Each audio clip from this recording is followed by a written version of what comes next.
Okay, we're on our last explore number 4 of the nutrient cycles. What's left for us? Well, it looks like we're going to be examining the phosphorus cycle.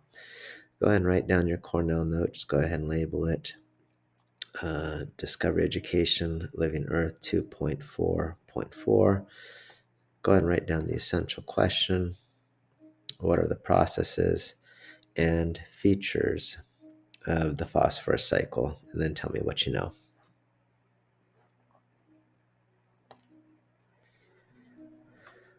Okay, well, let's go ahead and start. The phosphorus cycle. Phosphorus is an element in the periodic table represented by the letter P, chemical symbol.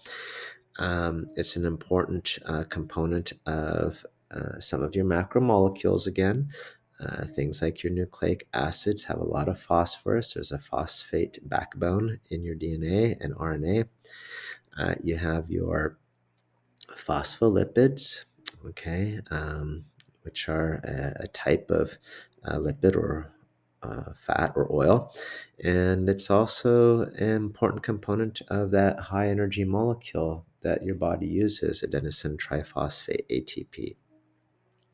Oh, it also happens to be a component of your bones and your teeth. So you can see that phosphorus is important, and it's important that it be cycling so that you and I can get it.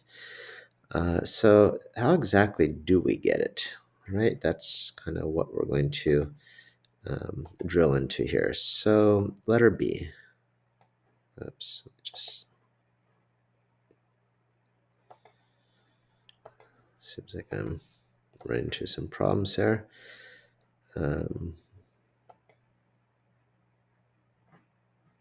okay, here we go. I think we're good. All right, letter B. Phosphorus is not present in the atmosphere. That probably is an important distinguishing fact all by itself. Compared to the other cycles you've learned about, carbon can exist in the air, nitrogen exists in the air, water can exist in the air, but phosphorus does not exist in the atmosphere. Where is it? Well, most of it is um, found as ocean rock. Now, remember, ocean rock, um, sedimentary rock, these things with tectonic plate movement can eventually become land, right? And so much of our coastline, much of the land that's continental, was at one time underwater. So we find a lot of phosphorus in rock that used to be ocean rock in origin. Okay, not all rock is ocean rock in origin, but a good amount of it is. And then, of course, it makes sense to say that there's a lot of it deposited on the ocean floor itself. Okay, so you can see here in this letter C, rock, phosphorus can cycle between rocks. It can go to soil, water, and organisms. What's missing? Well, you certainly don't see the atmosphere in there, right? The form that we see phosphorus cycle in is phosphate, represented by PO, phosphorus oxygen, 4, um, 3 negative signs. So that tells us that that is an anion, a type of an ion, right? It's a charged compound. All right. So, in general, here's how it cycles. You have rock, ocean rock in origin, and like anything, over long periods of time, things break down through a process called weathering. Weathering can be things like rain and wind, um, freezing, water that cracks things open, right? Just time breaking things down. The phosphorus then is broken apart and freed as PO4 3 minus or phosphate. It runs into the soil where the roots of plants can pick up that phosphate and incorporate it into their tissues. And then animals, such as yourselves and myself and other animals, we eat the plants directly, or we eat animals that eat the plants. Either case, we get phosphate into our bodies.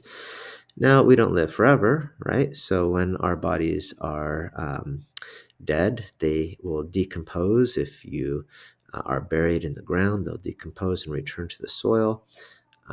Perhaps you get burned, incinerated, and the phosphorus is turned into, is freed up that way. Most of the time, so it's also through our waste products, right? Defecation, that kind of stuff. It returns into the soil where it is decomposed, and then water usually will run off that phosphate, and it enters back into bodies of water where it settles down as sediment, and the cycles just continue over and over. So that's the phosphorus cycle, but it does not enter the atmosphere. The second thing to be aware of is similar to nitrogen, you can have imbalances. Phosphorus is used as a fertilizer.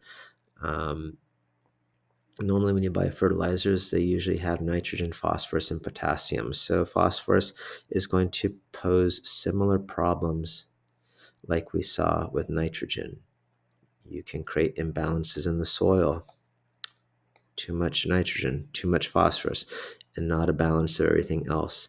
That makes your soil less healthy, less productive over time. And because phosphorus is used to get your plants to grow, um, when this stuff runs off into um, water systems like rivers, eventually they can enter into large reservoirs like lakes and the oceans, and that can produce algal blooms because algae like those elements, they like those minerals, and so they'll grow really well. They'll overcrowd, they'll eventually die, and the decomposers will eat them. And as they consume or decompose them, they're going to use up all the oxygen in the water, killing all the fish, just like we talked about with nitrogen. So they can produce dead zones as well. Well, that was really it. It was really not a whole lot there. I'm sure you're glad about that. Make sure you pay attention to these diagrams just to try to understand it all. And take a moment, write a summary paragraph now. And let's make that a summary paragraph. And we'll talk to you soon.